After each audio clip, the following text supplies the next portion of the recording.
So Paul was a follower of Christ. You don't think that Bishop Nathaniel, Bishop Yalsop, Bishop Kanai, you don't think that these men are followers of Christ?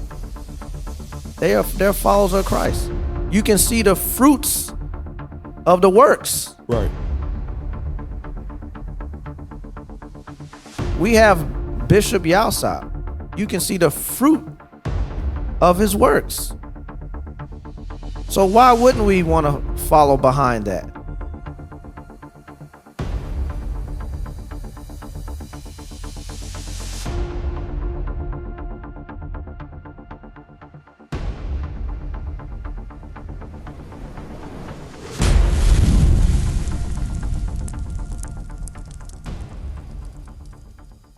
Shalom, shalom, happy Sabbath, Israel, happy Sabbath. All right, this class is going to be fairly quick. The title of today's class is called Healing the Wounds Within. All right, it's the psychology of eternal conflict and the power of humility, counsel, and unity. All right, the power of humility, counsel, and unity. All right, I'm just going to read a little bit. It says, many communities, especially those who have faced oppression, poverty, or marginalization, often experience eternal conflict, mistrust, and pride-driven division. All right, which psychology calls it internalized pressure, or they say the scriptures will call it pride, stubbornness, or lack of counsel. All right. Reader, section 2. Read section 2. We're not going to read all of it. Just read the title part of it.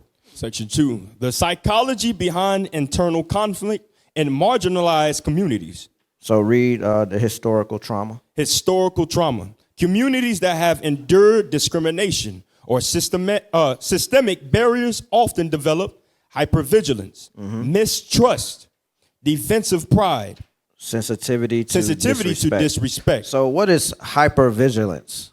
Who can tell me what hypervigilance is? Hypervigilance. Mic check, 1, 2. Stand up. Excuse me, sir. Hey, shalom. Most Christ bless. No, you said what is hypervigilance? Hypervigilance. How do we develop hypervigilance? What is that? Basically, we get overstimulated. Like with everything that's going on, you know, you're scared. You're looking around, your shoulders. You're scared to just relax. You can't really let your guard down because of all the traumas that's happened to you over the time. All right. Yes, sir. Yes, sir. Bring that up. Hypervigilance. All right. Read that. Hypervigilance is an enhanced state of sensory sensitivity and constant scanning for threats, often stemming from PTSD, anxiety, or trauma. So the thing in there says scanning for threats, right? Remember I said the part in there is unity. So a lot of times when we come into the body, we're coming from a world where we're said in the scriptures, it says the whole head is sick, right? So we come in sick. So we're coming into the hospital. So a lot of that stuff we bring inside and we look at each other like that. So we look at each other as a threat. Right? So go ahead. Mistrust. Somebody tell me, what is mistrust? Bring up mistrust. Mistrust. Mistrust is a lack of confidence, suspicion, or doubt regarding someone's honesty or the validity of something. So the validity of something. So lack of confidence, suspicion, or doubt regarding someone's honesty or validity, I can't even say it myself. Validity of something, right? So the lack of confidence, suspicion, right? Meaning what? That goes back into somebody giving counsel, right? If somebody's trying to help you, we have different offices, different things in the body, and we have to come together as a people to help each other out. But a lot of times when somebody come and try to help you out, you don't have that trust in them that they're giving you that right advice or they're telling you what it is. That's what we deal with, mistrust, right, with each other. So the next one, defensive pride. Defensive pride. Bring that up. What is defensive pride? Come on. Defensive pride. Defensive pride is a psychological mechanism combining high explicit self-esteem with low implicit self-esteem, where individuals react to perceived threats, criticism, or insecurity with arrogance, denial, or aggression. So they react to perceived threats, criticism, or insecurity. So they get the pride on them. They don't want to take correction. They don't want to take the counsel. Everything that's coming to them is a threat. Or why are you always criticizing me? Insecurities, right? We ain't gonna do so. The next one is sensitivity to disrespect, but we're gonna move on for time's sake. All right. So it says these survival mechanisms can turn inward, right? Go to scarcity mindset. Scarcity mindset. When resources feel limited, people may compete instead of collaborate. You see that? Compete instead of collaborate. So in the world, they call it what? They say crabs in a barrel. You know what I'm saying? We're always competing with each other. So we never can really get ahead as a people, as a nation, because we're always competing with each other. But when we come into this truth, we're about building with each other. We're trying to, we call it nation time, right? But we come in with the scarcity mindset, with that mindset of what? We're competing with each other. So we're still, have that worldly mindset that, oh, I got to compete with this brother. Oh, this person moving the next rank. We have no faith in the scriptures. So we still got that mindset that we got to sit up there and we got to compete with each other when we're not competing. We're trying to collaborate and work together and build unity, right? Criticize instead of support, or tear down instead of build up, right? So move on to internalize negative messaging. Internalize negative messaging. When society repeatedly devalues a group, some individuals doubt their own worth. So out in the world, right, it says, give me Zephaniah 2:1 real quick. Zephaniah 2:1. Let me bring out a scripture real quick. The book of Zephaniah, chapter 2 and verse 1. Gather yourselves together. Yea, gather together, O nation not desired. So the Most High told us to gather ourselves together. Why? Because the conditions that we're in out in the world, when we come in here, we're coming into what? Our foundation is what? Christ, the Bible, the laws. So we're now getting built up and learning how we're supposed to move as men, women, how the children should be moving, all that in unity, correct? So when it says, read that again. Gather yourselves together. Yea, gather together, O nation not desired. We're not desired because what? Read that again. When society repeatedly devalues a group, some individuals doubt their own worth. Doubt their own worth. So we come in here, we doubt our own worth. Read. Doubt the worth of their peers. Doubt the worth of your peers, your brother right next to you or your sister right next to you. A lot of us come in this truth, different jobs, we got different skills, right? And when a person sees something that's not right, and a person may be doing an office or they see something not, they try to help their brother, they try to help their sister. But then that brother or that sister, pride jump on them. Oh, why they trying to tell me what to do? I know what I'm doing. Obviously, you don't know what you're doing because your office is not right. Something is wrong. Something is missing. And if you didn't have pride on you, you would be able to see that, hey, this is what's missing. This brother or this sister, they deal with this. They know how to deal in this area. So let me get them to come in and help. You saw them do it all the time. Have you heard bar rescue? Who ever heard of that? Bar rescue. Y'all heard of that? They send a Edomite in there to help get that establishment in order. And what happens is that when he comes in there, the people, even the owner of the business who asked for the help, goes against him. But at the end, when they start seeing everything that he was that he was telling them to do, it was for their own benefit. They didn't realize that until they started seeing the pieces moving. And they started seeing the revenue come in. And they were like, oh, man, you know, we glad we had him in here. We glad he came in. My business is turned around. That's no different in here. People are going to come in here from the outside, from other schools or what may be, and they're going to see something that's missing because they dealt with it before. They have the experience. You have to be able to have humility and set the pride aside and let them help you, because we're working together as a unit, as brothers and sisters. We're building a nation. So we don't have time for the pride to set in. We got to examine ourselves, and we got to get rid of that. Next, go ahead, read. When society repeatedly devalues a group, some individuals become overly critical or dismissive. Go ahead. This is not a racial flaw. It is a human response to long-term pressure. Read.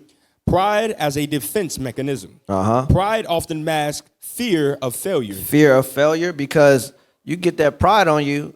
To a person coming to help you, you think that, oh man, I must be failing at what I'm doing. You're not failing at what you're doing. You just need a little bit of assistance. But we look at that as, oh man, I must be not being doing a good job. I must be failing. No, that's not what it is. We have to curve that mindset. Next one. Fear of appearing weak. Now you think that you're weak. Man, I thought they put me over this office. You know what I'm saying? I thought they put me over because I was strong in this office. You are strong in the office, but guess what? All of us got kinks in our armor, right? It's all things that we need to fix. So you may be good, let's say, let's just say dealing with paperwork, right? Let's say dealing with paperwork, you are about 20% good at it. But there's a person that's 90% good at it. Guess what I'm going to do? I'm going to go get with that person that's 90% good at it. They can help me out. So now that turns my 10 or my 20%, it raises up now, the bar. So now I'm able to operate because I know how to do paperwork. That's just how it goes. Whatever we weak in, we go to the person that's strong in there and they help us. We have to be able to get help from each other and not look at it as somebody's trying to take over your office, making you look weak, like you don't know nothing or you're a failure. That's not what it is. We got to come out of that mindset as a people, right? What's the next one? Fear of being taken advantage of. Because that's what it is. We always in life, we're outside in the world, we're always taken advantage of. Somebody's always taking advantage of our kindness. You know what I'm saying? So we come in here and we look at each other, like I said, as a threat. So a brother's trying to help you or a sister trying to help you, you know what I'm saying? That person trying to take advantage of me. We always look at stuff negatively as a people, right? Now, read that section 3, pride. Pride that rejects counsel. Go ahead. Pride is a spiritual and psychological barrier to growth. Meaning pride can stop your growth in this truth. If you're not trying to work in unity with your brothers, you're not trying to strengthen your weaknesses, that pride, right, you're not going to grow. You're going to stay in the same spot, the same position that you're in. So pride creates conflict, but give me self-divided. Give me Proverbs 12 and 15.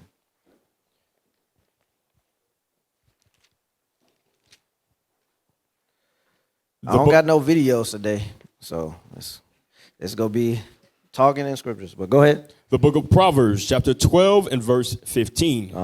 The way of a fool is right in his own eyes. So it says the way of a fool is right in his own eyes. He thinks everything that he's doing is right, or everything she's doing is right. I'm moving the way I'm supposed to be moving. But the minute somebody come in and say, hey, look, you need to change this up, you need to do this, you need to do that, pride sets in. Now they're going against the brother or sister. They think, they trying to criticize me. They think I'm a failure, I'm weak. I know what I'm doing. That pride set in. Read it from the top. The way of a fool is right in his own eyes. But he that hearkeneth unto counsel is wise. You see that? He that hearkeneth to counsel is wise. Meaning, you know what? Come on, brother. Come on, sister. Help me out. Help me build this, because it's not about me. Right. It's about the nation. It's about my brothers and sisters that are out there in the world that we can reach, and Lord's will bring into this truth, bring into the body. We have to set that pride aside. We have to start working together in unity.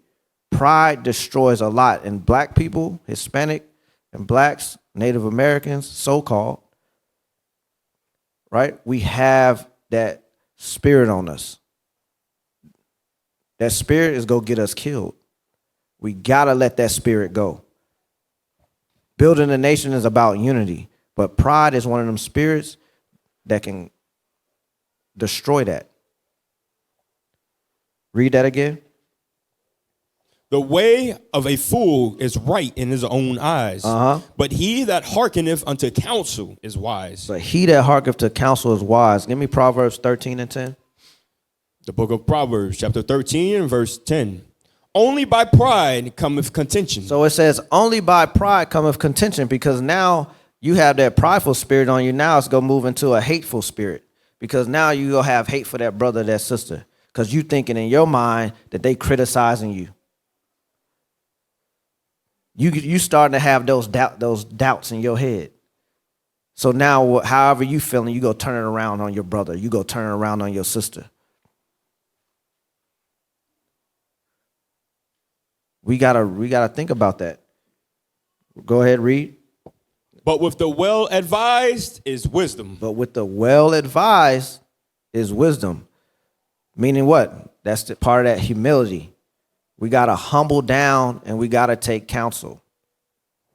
We gotta humble down and take it. If a person got that experience, they're just there to help you. That's how unity is built. We gotta help each other. We can't do it by ourselves. In the world, that's how it was pushed on us. It's me, myself, and I. That's it. Unity was never preached to us like this. We had times where we came together, different revolutions, things like that, marches and all that. We came together, but it was never under the banner of the Bible, God's law, statutes, and commandments. Now it is, and you can see the difference in that. But there's certain kinks in our armor that we got to get rid of. Right? Give me Proverbs 15 and 22. Proverbs chapter 15 and verse 22. Without counsel, purposes are disappointed. Without what? Counsel, purposes are disappointed. So without counsel, purposes are disappointed. So we got to be able to take that counsel from each other. We're not a threat. We cannot look at each other as a threat. We're not a threat towards one another. We're here to help each other out. That's the mindset that we got to roll with. Read that again. Without counsel, purposes are disappointed. Go ahead. But in the multitude of counselors, they are established. What is a multitude of counselors? What is a multitude of counselors? Our leadership. Mike. Our leadership. Leadership. But guess what? It's your brothers and your sisters that's sitting right next to you too. Right. All of us came in here because we got some type of experience with something, job-wise, life. We all got some type of experience with something that we can help each other out with. But if we constantly moving in pride and that me, myself, and I spirit, we're not going to go nowhere. And you're going to always constantly see mistakes after mistake after mistake. You're going to always have in your mind, there's no light at the end of the tunnel. Right. Because you're moving by yourself. You're not trying to move as a unit. That's what this is about. The Most High is about unity. He's about unity. Real quick, give me Genesis 4. Genesis 4 and 8. Verse 1? Yes, sir. Yep. The book of Genesis, chapter 4 and verse 1. And Adam knew Eve, his wife, and she conceived and bare Cain, and said, I have gotten a man from the Lord. And she again bare his brother Abel. And Abel was a keeper of sheep, but Cain was a tiller of the ground. And in process of time, it came to pass that Cain brought up the fruit of the ground an offering unto the Lord. And Abel, he also brought of the firstlings of his flock and of the fat thereof. Go ahead. And the Lord had respect unto Abel and to his offering. Stop. So why did the Lord have respect to Abel and his offering? Why? I want to hear somebody else. I don't want the same brother always. Why did he have respect for Abel and his offering? Yes, Officer Brother Zephaniah from Columbia, South Carolina. Hey, shalom, brother. Happy Sabbath. Happy Sabbath. He had respect to Abel because Abel followed his instructions. Because followed Abel, the commandments. Yep, he followed his instructions. Meaning what? They were they were unified in what was going on. The instructions was given, Abel followed it. The counsel was given, Abel followed it. That was part of what? The sacrifices, right? His parents told him that. It came from his parents. Because why? They were in sin. So that's when sacrifices were introduced to atone for his sin. But he followed the counsel. He followed the instructions. Right? Who was Cain? Who was his leader? Who was Abel's? Go ahead, bro. Satan. Who was Abel's leader? Who was over Abel? Who was over Abel? God. Who was over Abel? Who is over Abel? Yeah. There's Cain and Abel. They're brothers, right? Right. Who was over them? Oh, father. Their father. Their father, right? Right. My fault. My fault. Their father. His father. Adam, right? My fault. So who was over Adam? Was God. God, right? Right. Yes, sir. So real quick, give me let me try to find it. It's in Luke. He despised me. I think it's Luke. You got it? Yes, sir. The book of Luke, chapter 10 and verse 16. Come on. He that heareth you heareth me. So he that heareth you heareth me. So who did Abel hear from? From Adam. So he said, he that heareth you heareth me. Meaning what? The things that Adam was teaching them was coming from God. Right? Go ahead. He that despiseth you despiseth me. So if you despise the order that was coming down, that means that you despise who? You despise not only your father, that you despise God. Go ahead. And he that despiseth me despiseth him that sent me. You see how that goes? So that's what was going on. So there are people that are men that are set up, that the Most High set up and put in place. You know what I'm saying? They have the experience. They may give you some counsel. They may give you some order. You know, those are the spiritual men. If you put the pride aside, you'll be able to follow the order and everything will be all good. But go back to Genesis 4. Read it. Yes, sir. Genesis chapter 4 and verse 5. Uh-huh. Or you want the last verse? Or? Now go back to the last Yes, sir. verse. Verse 4. And Abel, he also brought of the firstling of his flock, and of the fat thereof. And the Lord had respect unto Abel and to his offering. All right, because he what? He listened. He obeyed. Read. But unto Cain and to his offering he had not respect. So he didn't have respect for it. Why? Because he despised it. Read. And Cain was very wroth. Now he's mad. Now he's angry. Right? Read. And his countenance fell. Uh-huh. And the Lord said unto Cain, why art thou wroth? And why is thy countenance fallen? If thou doest well, shalt thou not be accepted? And if thou doest not well, sin lieth at the door. Sin lieth at the door, meaning you have a choice. Either you're going to allow that pride to jump on you, meaning you go side with the devil, or you're going to have some humility and you're going to take the counsel, you're going to do what you're told to do. It's to help you out. It's for your benefit. It's not to destroy you. That's what we got to see. But what happens, read? and unto thee shall be his desire, Go ahead. and thou shalt rule over him. And Cain talked with Abel his brother, and it came to pass when they were in the field that Cain rose up against Abel, and Cain rose up against Abel his brother and slew him. And so meaning what? Now he got hatred for his brother. Now he got hatred for his brother. He think it just no different when somebody come and try to help you out. They see something that's wrong and they try to help you, and you think that they're criticizing you. Now you're getting that hatred for them. Hatred, give me that in John 3. 1 John 3. And start at verse 10. The book of 1 John, chapter 3 and verse 10. In this the children of God are manifest, and the children of the devil. Whosoever doeth not righteousness is not of God, neither he that loveth not his brother. Neither he that what? Loveth not his brother. That loveth not his brother. So a lot of times we look at things when people trying to correct us, when people trying to help us out.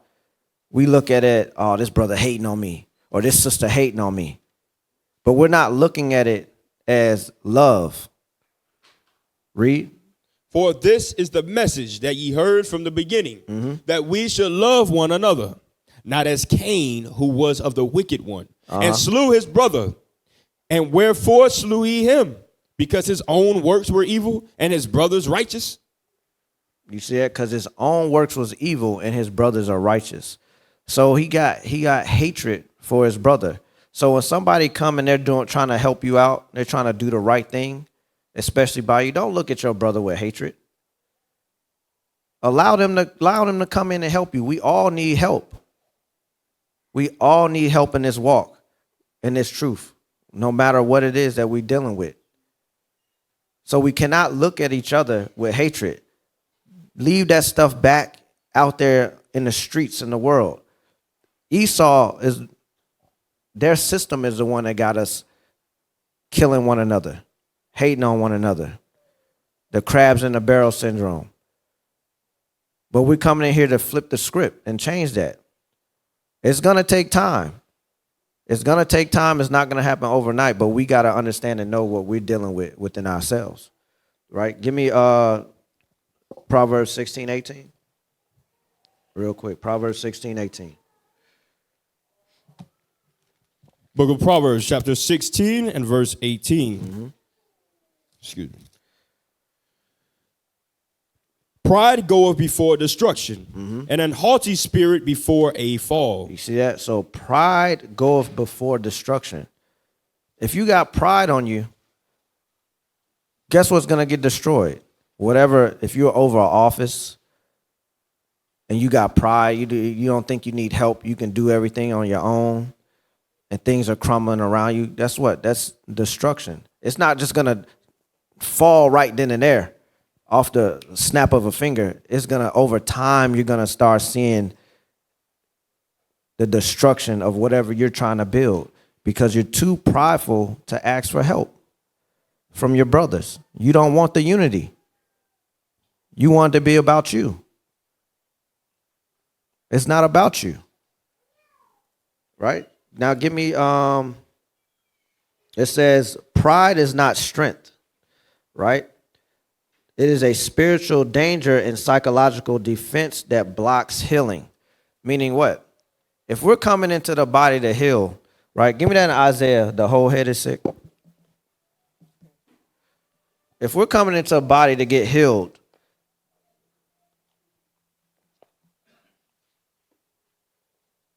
why are we going to allow something as pride to keep us what? Sick. Pride is very dangerous. That's why it says pride goes before destruction. Isaiah, yes, sir. Isaiah chapter 1 and verse 5. Why should ye be stricken any more? Ye will revolt more and more. The whole head is sick. The whole head is sick. All of Israel, the whole head is sick. We understand that we're sick people.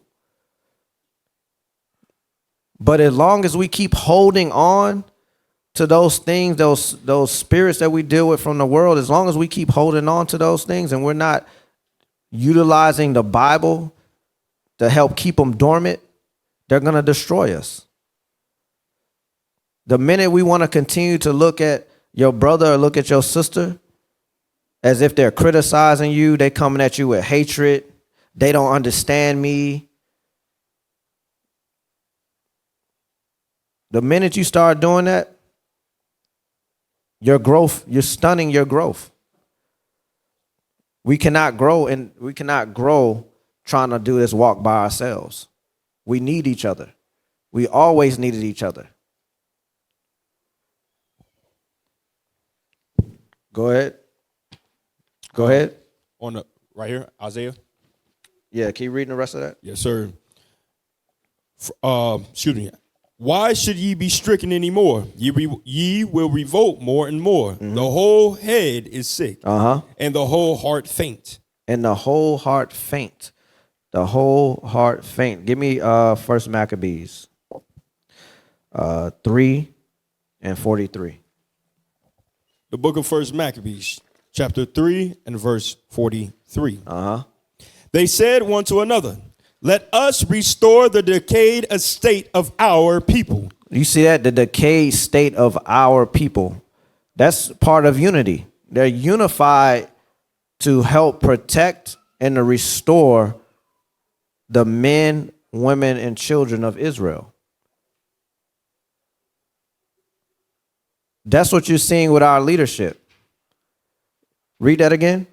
They said one to another, let us restore the decayed estate of our people. Guess what? When you see Bishop Nathaniel, the general, Bishop Yalsop, Bishop Kanai, right? What did they say? They said one to another, let us restore the decayed estate of our people. They said, let us restore the decayed state of our people. Then you got the deacons that came in. And together in one mind, they said what? Let us restore the decayed estate of our people. And then you had the captains. They made captains, and the captains came in and they said what? All together? Us restore the decayed estate of our people. And then you start seeing officers formed up. And all together they said what? Let us restore the decayed estate of our people. And then you had your soldiers.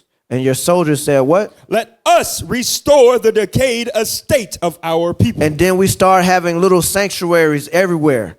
This state, that state, this state, international. And all of them should be saying what together? And let us fight for our people and the sanctuary. And let us fight for our people and the sanctuary. Read that from the top again. They said one to another, let us restore the decayed estate of our people. That's what our leader said. That's why we have all praises to the Most High, that he's working with our leadership. That's why we have IUIC Gastonia. That's why we have IUI, New York. We have all these schools everywhere because they came together under the banner of the Bible, under God's laws. And let's read that, the whole thing. They said one to another, let us restore the decayed estate of our people, and let us fight for our people go ahead. And the sanctuary. Let us fight for our people and the sanctuary. That's what we're here for. And that's what you got to reverence the leadership because they have so much experience. We have to respect our leadership. A lot of times we get complacent, we get comfortable, but we have to respect our leadership, the men that were here before us. You hear Bishop Nathaniel, Bishop Yasser, they always reverence the men that was before them. They always show them honor. That's what we should be doing. With Bishop Nathaniel, Bishop Yasser, Bishop Kana, we got to reverence them. The deacons, like we got to reverence them. They're not regular people. We got to stop looking at them like that. They're not regular people. But because our people will have pride on them, they don't want to take counsel, they want to continue to do their own thing, guess what? They're not following behind what the bishops and the deacons, the mindset that was put forth. Everybody wants to do their own thing. Give me being unteachable. Come on. Yes, sir. Being unteachable or hard-headed. Stubbornness is a spiritual sickness and a psychological barrier. So stubbornness is a spiritual sickness. We all have that spirit on us. Spirit of pride, stubbornness. My way or the highway. We all have that spirit on us. It comes up in certain times, in different situations. But we got to learn to check those things. Give me Proverbs 1 and 7. The book of Proverbs, chapter 1 and verse 7. The fear of the Lord is the beginning of knowledge, but fools despise wisdom and instruction. So it says the fear of the Lord is the beginning of what? Knowledge. Is the beginning of knowledge. The beginning of knowledge. What's the knowledge? What's the knowledge in the Bible? Knowledge.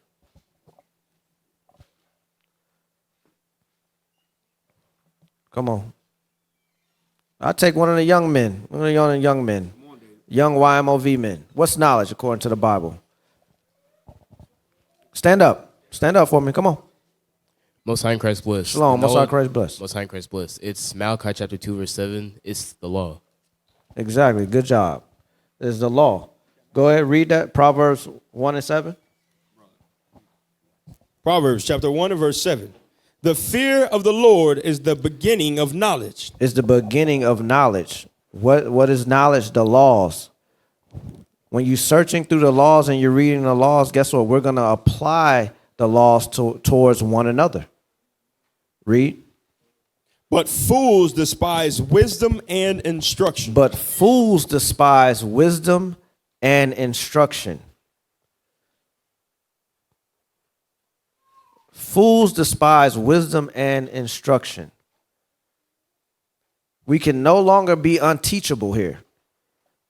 All of us is to be taught something. We don't know everything. That's part of being stubborn when you think you know everything. Shoot, I got to check myself with that too. We all do. We don't know everything.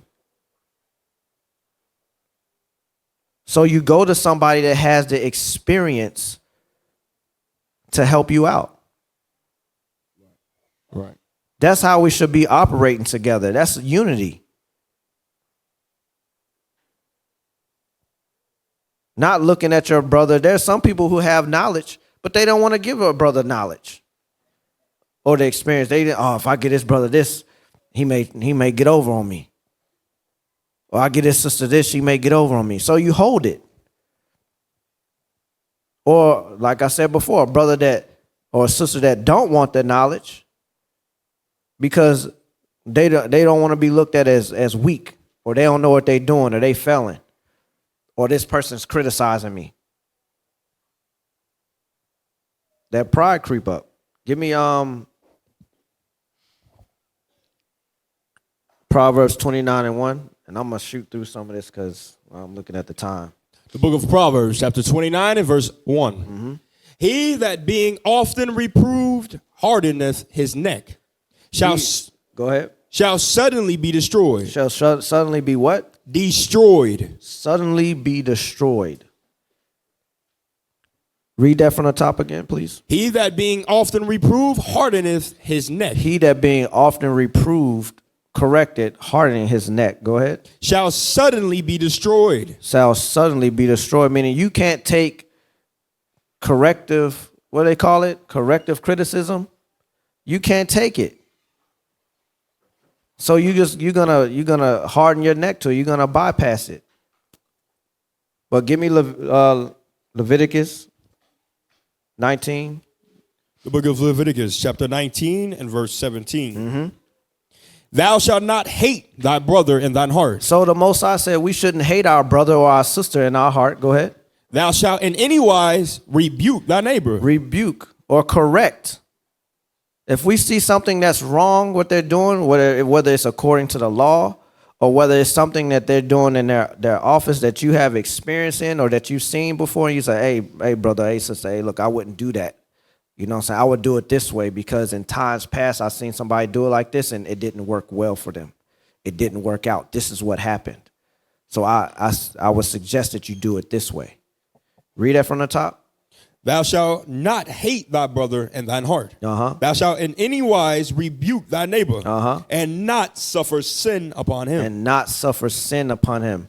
In terms of if you see somebody sinning, you want to correct them according to the Bible. But if you see somebody, your brother, your sister, failing in something or something that ain't right, you don't want them to fail. You want to help them before they fall. That's what we're here to do. We're here to help each other out. And when one of us fall, we're here to pick the person up. Right. So we can keep moving. Not watch that person fall and look down on and be like, damn, I told your ass. But you watched them fall. Right. And you didn't say nothing.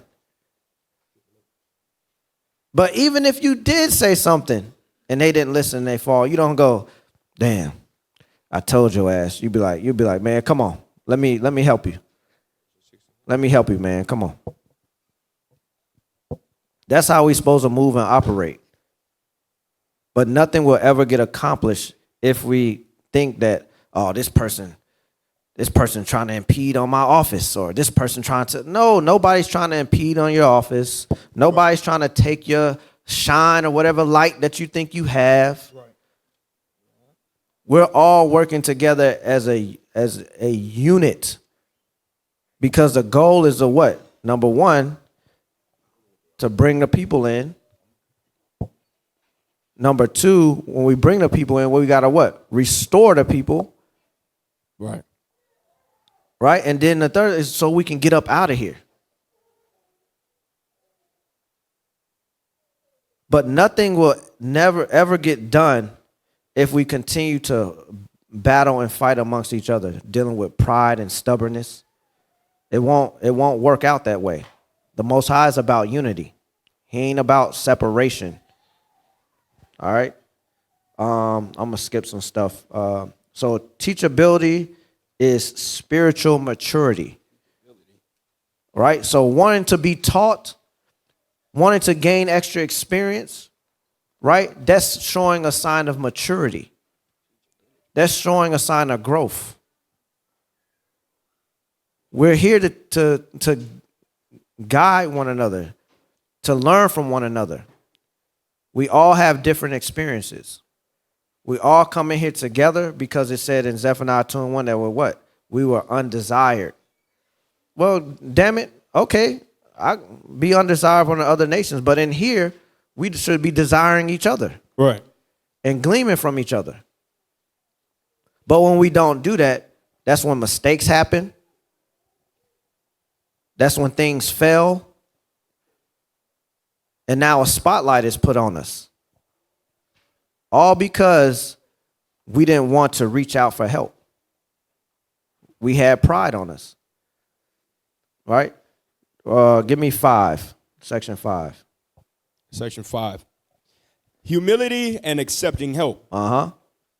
Humility is spiritual strength. Humility is spiritual strength. A lot of times people think, man, if I come to them, they go think I'm weak. That's what we read earlier. People thinking that you're weak. You're not weak. You're actually strong when you come to somebody and you ask for help. There's nothing weak about that. There's nothing weak about going to your brother or your sister and asking for help.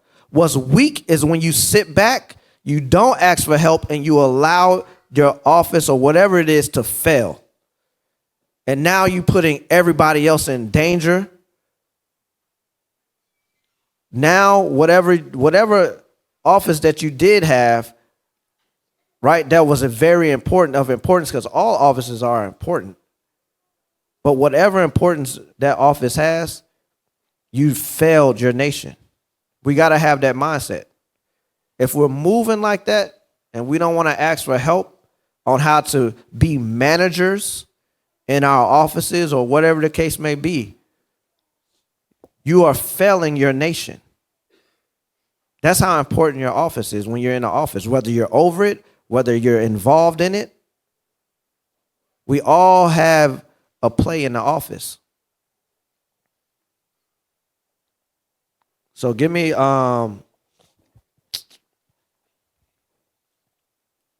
James 4 and 6.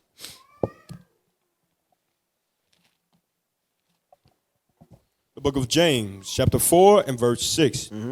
But he giveth more grace, wherefore he saith, God resisteth the proud, but giveth grace unto the humble. God resisteth the who? The proud. The proud, but what? Giveth grace unto the humble. But giveth grace to the humble.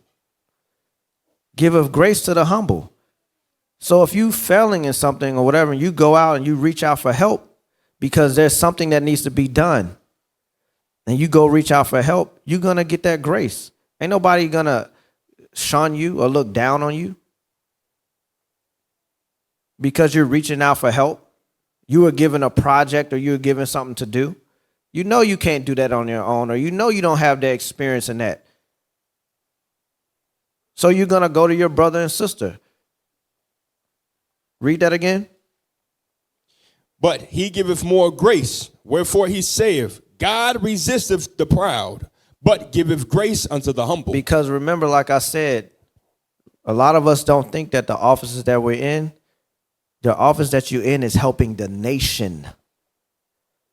We can't just think about, yeah, it helps the body, right? But in all, it helps the nation. Why? Because whatever office that you're doing, guess what? Somebody else is going to pick up on it. They're going to be like, you know what? I like this idea. I like what they did. Hey, what are you doing over here? What's different here? Now this school going to do it, or that school going to do it. Or it may become a protocol, or it may become something that's nationwide, because now everybody's doing it. So it's helping out the nation. So just because you think whatever you're doing, you think it's small or whatever, no, it's not small. It's not small. Even when we're broadcasting and we're broadcasting live and stuff like that, we have to make sure that we have things in order. You have to make sure that you got the best of the best involved. A national broadcast, especially if you have a bishop up or you got deacons up, whatever, you have to make sure that that stuff is in order and it's right. Right. But if you're over in the office and you need help, but you don't reach out for help, you don't reach out for the guidance, then you're going to start seeing mistakes and little things falter as time go on. It's not just going to explode overnight, but as time go on, you're going to start seeing it. And then read that, James 4 and 6 again. James chapter 4, verse 6. But he giveth more grace, wherefore he saith, God resisteth the proud. So as time go on, if you keep having a prideful spirit and you're not reaching out to get help for terms of managing things or paperwork or whatever the case may be, he said, read. But giveth grace. No, the very beginning. Yes, sir. But he giveth more grace, wherefore he saith, God resisteth the proud. God resisteth the proud. After time is going to start what? It's going to show. And as time go on, it's going to blow up. And now it's going to be a bigger issue than what it was if you reached out for help. Read. But giveth grace unto the humble. But giveth grace to the humble. If you came with a humble spirit, with humility, and say, hey, I need help on this, that, and this. All right, this brother know how to do this. This brother know how to do that. This brother know how to do this. They can come in and help you out. Now they come in and help you out, and then they remove themselves out the way, and now you know how to conduct things properly. No different from, like I said, the bar rescue. He come in, he help them out, then he rolls out, and then they just continue to follow the operation he put in place so they can continue to be successful. That's all it is. Right. That's all it is. Right? It says humility heals what pride destroys. Humility heals what pride destroys. Right? But give me Sirach 3 and 26. The book of Sirach, chapter 3 and verse 26. A stubborn heart shall fare evil at the last. And he that loveth danger shall perish therein. All right, read. An abstinent heart shall be laden with sorrows, and the wicked man shall heap sin upon sin. Meaning what? Wait, read 28. In the punishment of the proud there is no remedy. For the plant of wickedness have taken root in him. You see that? For the plant of wickedness have taken root in him. So a stubborn heart shall fare evil at the last, and he that loveth danger shall perish therein. Meaning, if you're dealing in your office and you're being stubborn, you don't want to ask for help, you know what I'm saying? You're gonna end up, depending on what it is, you're gonna put that office, you're gonna put those men, whatever it is, in jeopardy. If you're out at war, you're teaching. If you're stubborn, you don't want to listen, you're gonna put those men in jeopardy, in danger. Right? But it says read 28 again. Verse 28. In the punishment of the proud there is no remedy. There's no remedy. Read. For the plant of wickedness have taken root in him. The plant of wickedness have taken root in him. That's why I say, that's why I brought out when you see Cain and Abel. That plant of root, he was prideful. He didn't want to do what he's supposed to do. He didn't want to take the counsel. So the root of wickedness was planted in him. And that's what you're seeing, that hatred for his brother. And a lot of times that's what you'll see in this truth. Just simply because a brother or sister want to help you out of the kindness of their heart. Because they love their people. And you take that as hatred. Or they criticizing me, or they think I'm weak or failing. That's not what it is. We got to get rid of that mindset. We got to get rid of that mindset. All right, give me, let me see if I want this. Quick.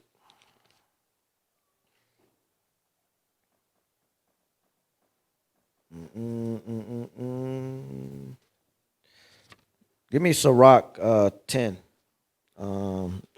verse 1. Sirach chapter 10 and verse, Sirach chapter 10 and verse 1. Uh-huh. A wise judge will instruct his people. Uh-huh. And the government of a prudent man is well ordered. So a wise judge, a leader, will instruct his people. He will guide his people.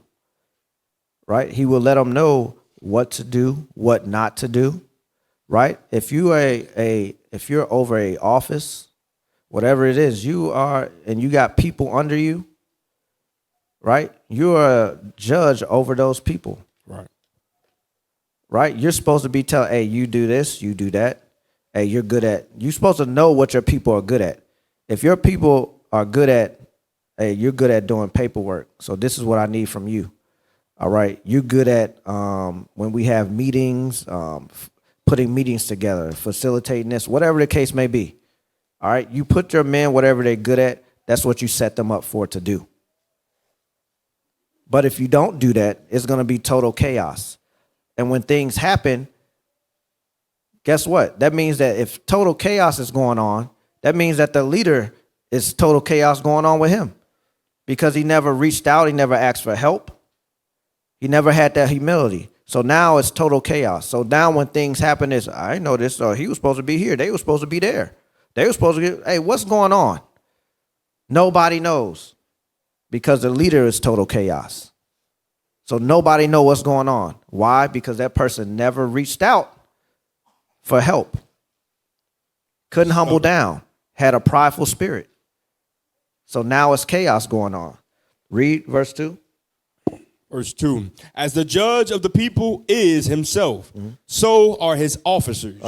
And what manner of man the ruler of the city is, such are all they that dwell therein. Such are all they that dwell therein. So your men are going to be a reflection of you, Right. whether you think so or not.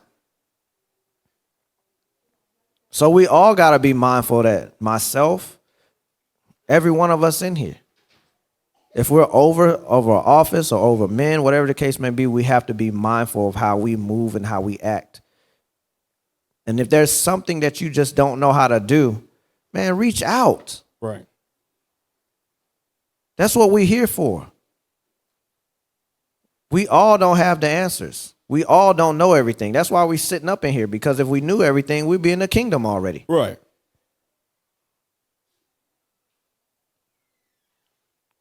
Right? Give me brotherhood as spiritual. Brotherhood as spiritual warfare. So brotherhood is spiritual warfare. Unity is not optional. Unity ain't optional. We read that earlier. Give me that again. Zephaniah 2:1. Unity is not optional. You can't come in here and think that you're gonna operate and move on your own accord. It don't work that way. Unity is not optional. Zephaniah chapter 2 and verse 1. Gather yourselves together. Yea, gather together, O nation not desired. Does that sound like that's optional? That's a commandment. Right. For us to gather together. That's not optional. What, Malachi 3:16?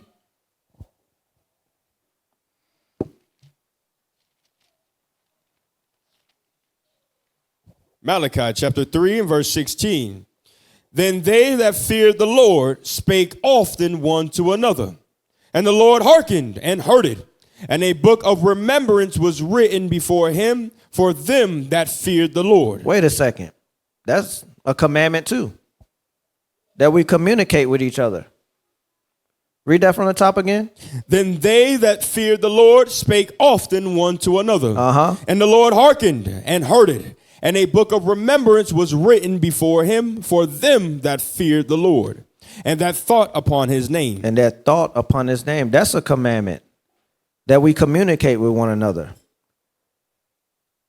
But how can we, if you have pride on you, stubbornness on you, and you don't have no humility, right? How are you going to be able to communicate with your brother and sister? Right. When it comes to trying to set things and do things decently and in order. An organization. Put up an organization. What's an organization? The definition of an organization. Real quick. I don't got that much time, so I'm about to breeze through these. Organization. An organization is a structured group of people working together to achieve shared goals. Wait a second. What's the thing in it? It said working together. Working together. Read. To achieve shared goals. To achieve shared goals. Meaning if you're not working together as a people, you're not sharing the same goals as that organization. Right. And if that organization have the same goals as the Bible, that means that you're not in line with the Bible either. That's right. Read that from the top. A structured group of people working together to achieve shared goals, such as a company, institution, or association. So shared goals, working together. So if we're saying that we are an organized nation, right, that means that we share the same what? Goals. Goals. Which means we have the same what? Mindset. 1 Corinthians 1 and 10.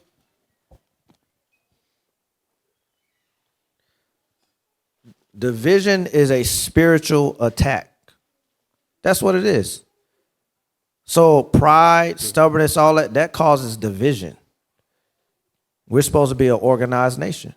We're supposed to be working together. Read. 1 Corinthians chapter 1 and verse 10. Now I beseech you, brethren, by the name of our Lord Jesus Christ, that ye all speak the same thing, That we all speak the same thing. Go ahead. and that there be no divisions among you, That there be no divisions amongst us. Because what? We're supposed to be working together right? in unity. Read. But that ye be perfectly joined together in the same mind and in the same In judgment. the same mind and the same judgment. The same mind and the same judgment. We're supposed to all be on one accord. Right, We're supposed to all be helping each other out. right. There is no me, myself, and I. Yes, it says that when you go down that path, you're going to be going down it by yourself. Yeah, so you got to examine yourself. You got to make sure that you're right. Right. We get that. But at the same time, what? It's also about unity. If we all build each other up and we all help each other out and we work together, then guess what that means? We're all doing what we're supposed to be doing if we're in one mind. We're all following the law, statutes, and commandments. We all helping each other out in our offices. You know what I'm saying? If somebody needs help or asks for it, we're all in one unit together. That's what it's about. We're a family. We got to start looking at each other like that. We can no longer look at each other as enemies. That's in the world. That's out there outside these doors. Not in here. Once you step foot in here, these brothers, these sisters, they are not your enemies. That's right. Unless, persecution come and they turn against you. But we shouldn't be looking at each other like that. Right? Give me Ephesians. Or give me Psalms 133 and 1.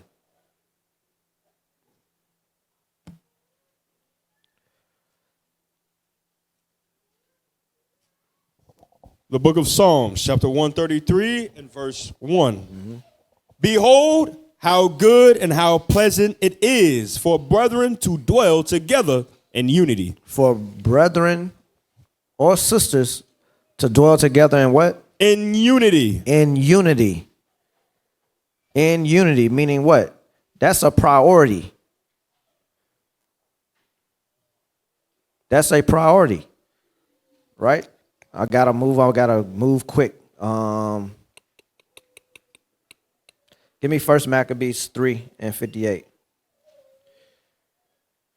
I gotta skip some stuff. Maccabees 3 and 58. The book of 1 Maccabees, chapter 3 and verse 58. And Judah said, arm yourselves and be valiant men, and see that ye be in readiness against the morning, that ye may fight with these nations that are assembled together against us to destroy us and our sanctuary. So what is that? What is Judas doing? Somebody speak up. What is Judas doing? Read 58 again. And Judas said, arm yourselves and be valiant men, and see that ye be in readiness against the morning, that ye may fight with these nations that are assembled together against us to destroy us and our sanctuary. So what is he showing? Go ahead, brother. I think he's showing, he's unifying the brothers together. He's unifying the brothers together right. with one mind, right? Yes, sir. So one spirit, right? They're unifying together under what? The spirit of who? Christ. Christ. Because they're showing that Christ is what? Their foundation. That's who needs to be our foundation. Right? Christ is our foundation. But if our foundation is on men, right, we're gonna stay separated. But if our foundation is on Christ, we're gonna unify as a people. So our foundation has to be on Christ. Right? Give me 1 Maccabees chapter 2, verse 64. Yes, sir. The book of 1 Maccabees, chapter 2 and verse 64. Wherefore, ye my sons, be valiant and show yourselves men in the behalf of the law. For by it shall ye obtain glory. Read. And behold, I know that your brother Simon is a man of counsel. Give ear unto him always. He shall be a father unto you. Go ahead. As for Judas Maccabeus, he hath been mighty and strong, even from his youth up. Let him be your captain and fight the battle of the people. Stop. What was being done here? In the spirit of unity, what did the leader do?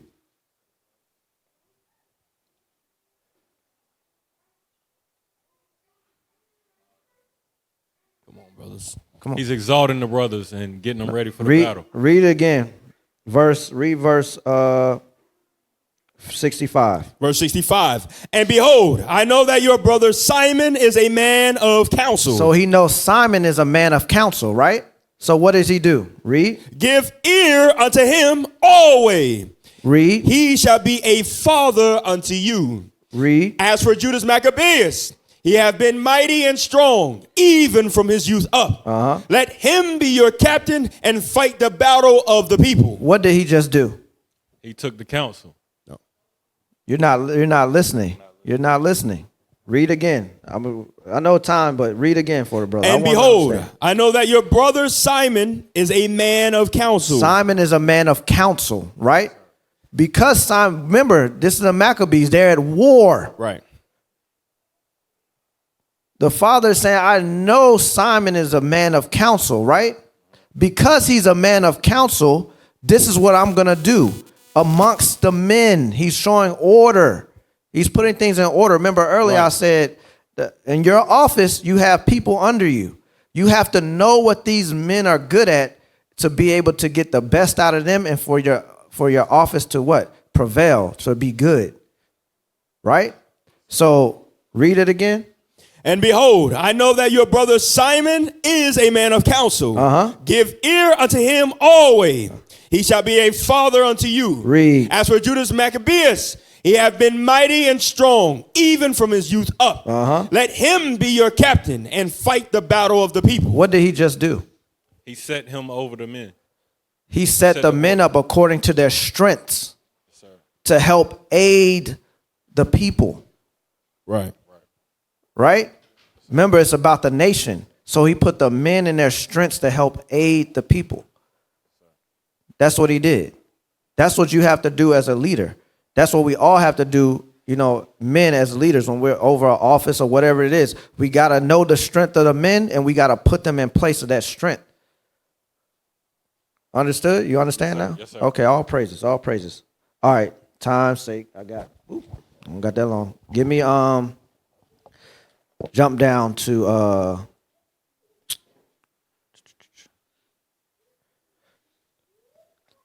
a community built on Christ becomes unshakable.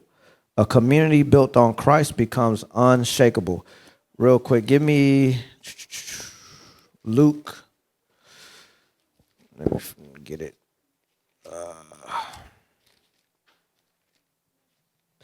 Luke chapter 6, start at verse 46. The book of Luke, chapter 6 and verse 46. And why call ye me, Lord, Lord, and do not the things which I say? And you do not the things which I say. Remember we read in Zephaniah 2 when he told us to gather ourselves together? Yes, sir. Right? Come together in unity. There's a lot of other scriptures in there that, they talk about unity. But he told us to gather ourselves together. He told us to communicate with one another. Right? Read.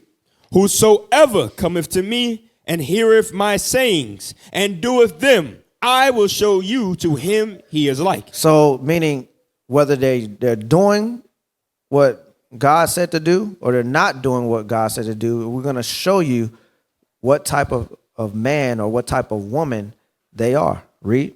He is like a man which built an house and dig deep and laid the foundation on a rock. And laid his foundation on a rock. Give me that. First Corinthians 10. Let me show that rock. I don't got time to break this all the way down, but go ahead. 1 Corinthians chapter 10 and verse 4.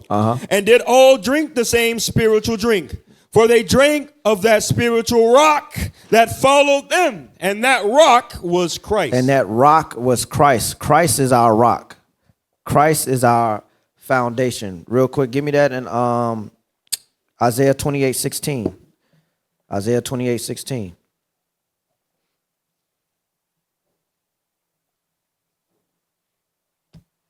Isaiah chapter 28 and verse 16. Therefore, thus saith the Lord God, behold, I lay in Zion for a foundation, a stone, a tried stone, a precious cornerstone, a sure foundation. Go ahead. He that believeth shall not make haste. A sure foundation. That's talking about Christ. Christ is our foundation. Give me Matthew 7:24. Matthew chapter 7 and verse 24. Therefore, whosoever hear these sayings of mine and doeth them, I will liken unto him unto a wise man, which built his house upon a rock. We built his house upon a rock. Go ahead. And the rain descended, and the floods came, and the winds blew, and beat upon that house, and it fell not, for it was founded upon a rock. And it fell not. This is going into the same thing we were just reading in Luke. But go back to Luke and finish out that.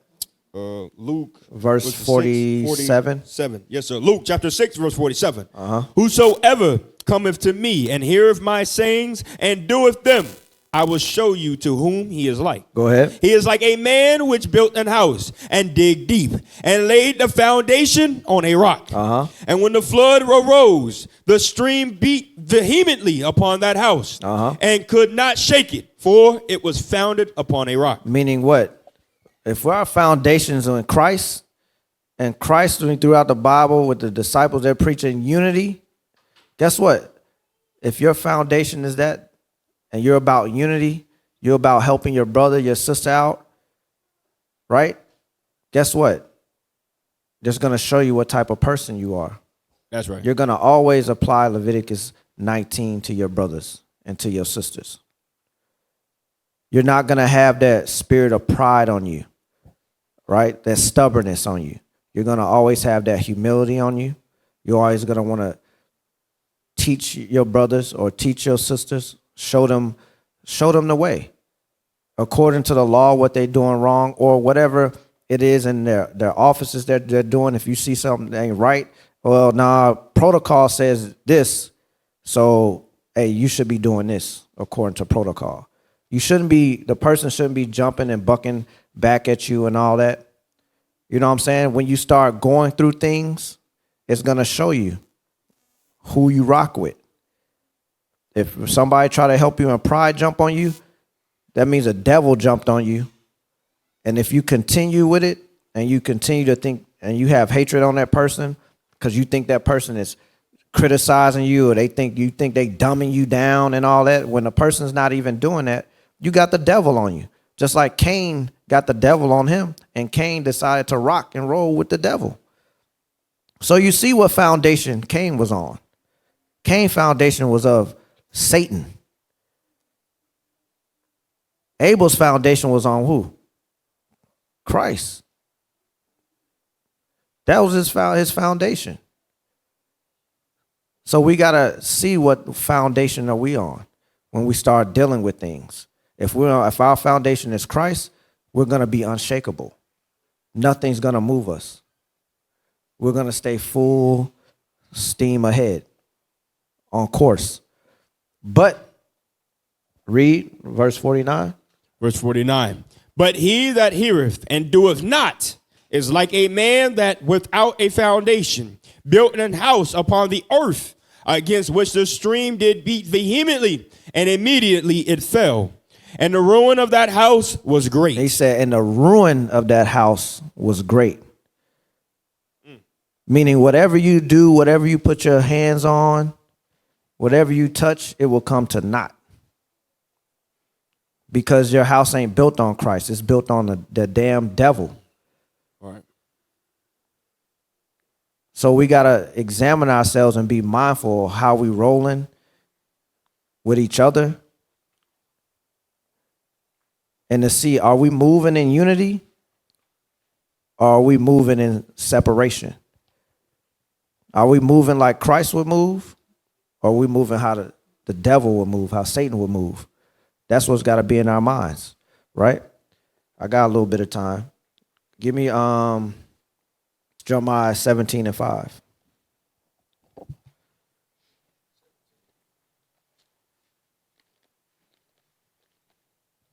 Jeremiah chapter 17 and verse 5. Thus saith the Lord, cursed be the man that trusteth in man, and maketh flesh his arm, and whose heart departeth from the Lord. You read that from the top again.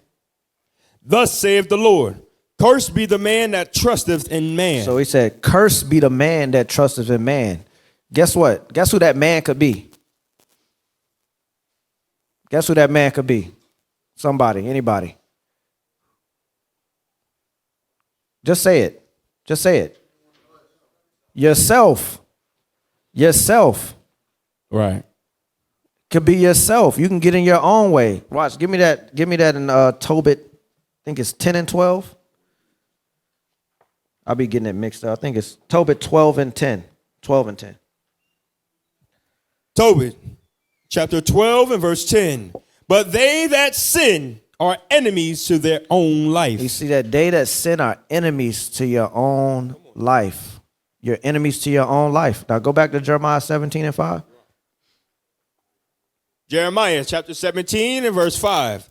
Thus saith the Lord, cursed be the man that trusteth in man. Guess what? You could be an enemy to your own self. That's right. Because you trusting in yourself, your thoughts. Right.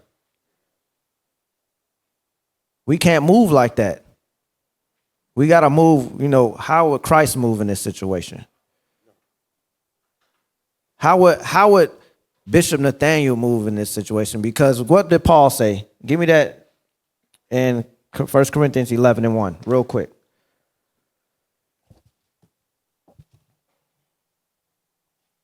The book of 1 Corinthians, chapter 11 and verse 1. Be ye followers of me, even as I am also of Christ. So Paul was a follower of Christ. You don't think that Bishop Nathaniel, Bishop Yalsop, Bishop Kanai, you don't think that these men are followers of Christ? They're followers of Christ. You can see the fruits of the works. Right. We have Bishop Yalsop. You can see the fruit of his works. So why wouldn't we want to follow behind that? Right? And not you follow with our own. My point is, if we're thinking about our own minds and we're not following behind the men that the Most High set up in front of us, then we're not moving in unity. Like I said, you can see the fruits of the works. Our leadership moves with unity. They're about nation building and nation time. So that's where our mind should be at. We should move like our leadership is moving. Right. That's how our mindset should be. We shouldn't be thinking about our own thoughts, what we know. We need to move in unity. You can see the fruits of the labors of them moving in unity under God's laws, following Christ. That's right. We see it. That's why all praise to the Most High, you see people coming in the building. They look at the YouTube. They see the teachers out there on the street. All that. Read Jeremiah 17 and 5. Jeremiah chapter 17 and verse 5. Thus saith the Lord, cursed be the man that trusteth in man, and maketh flesh his arm, and whose heart departed from the Lord. And whose mind departed from the Lord. Whose mind departed from the Lord. So we don't want our minds to depart from the Lord. We want to stay with our foundation. Because the minute that we depart from the Lord, that's when what? Boom. It said with pride comes what? Destruction. Destruction. We read earlier in Psalms 28 that he's what? He's our shield, our buckler. He's our protection. Right. Why do we want to move away from our protection. That's silly. That's silly. Right? So I'm going to get ready to go ahead and end it for time's sake. So pride rejects counsel. Stubbornness rejects correction. Division weakens community. Right? But humility and unity transform us into a well-oiled machine. I'm going to say that again. But humility and unity transform us into a well-oiled machine. All right? And with Israel, with that, I'm going to say shalom. Across the earth, the prophets move. From city streets to distant lands, the message is the same. Israel must rise. Through every quest, every journey, the truth spreads. No border can contain it. No distance can silence it. Our nation lives in every moment. In joy, we celebrate marriages. In sorrow, we honor our dead. On the Sabbath, we gather as one. Families rejoicing together, bound by the commandments of God. Yet are we tried. From the stones in Kenya to the hatred in Montana, we endure as a soldier of the Lord. And still, the mission expands. On the airwaves, on the screens, in every nation under heaven, Israel's voice is heard. We build our communities. We raise our children in royalty. We restore what was broken. We clean what was defiled. We show the world who we are.